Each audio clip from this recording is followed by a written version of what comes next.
very close friend of mine told me a true story of a little Yorkie that was barking up a storm. The owner's home backed up to a forest preserve, and there was a bear in their backyard. Well, this little Yorkie was like not happy.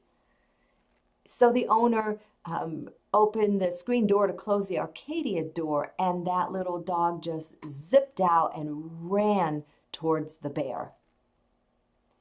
The bear stopped and picked up the Yorkie in his mouth, and this owner was just crying hysterically and nearly fainted. She turned around to walk back in the house when she noticed her little dog running back down the hill with all his might. She opened the door and picked him up into her arms and just held him.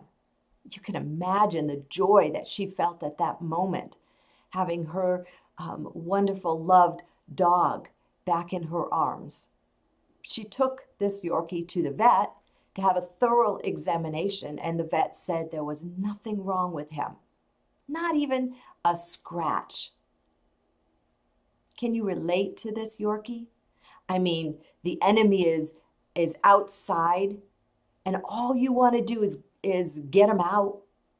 Sometimes we take things into our own hands and then realize that was probably a big mistake.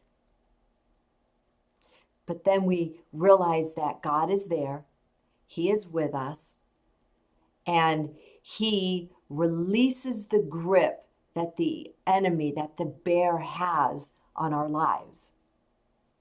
And we're able to run back into the safety and protection of His arms.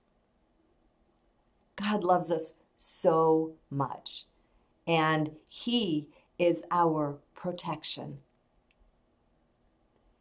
But He also wants His children to not be so distracted with the bears in their backyard. Can you relate to that?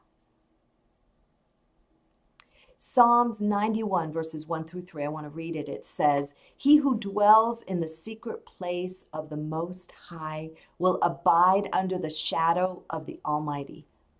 I will say of the Lord, He is my refuge and my fortress, my God. In Him I will trust. Surely He will deliver you from the trap of the enemy and from the perilous pestilence."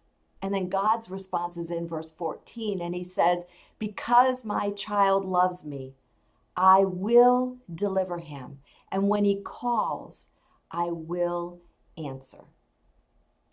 So the next time you sense bears in your backyard, run into the arms of Jesus, where there is love and protection. Abide there, stay there, and let Him protect you, because God will take care of the bears. Thank you for joining me for my prayer moments with Jan.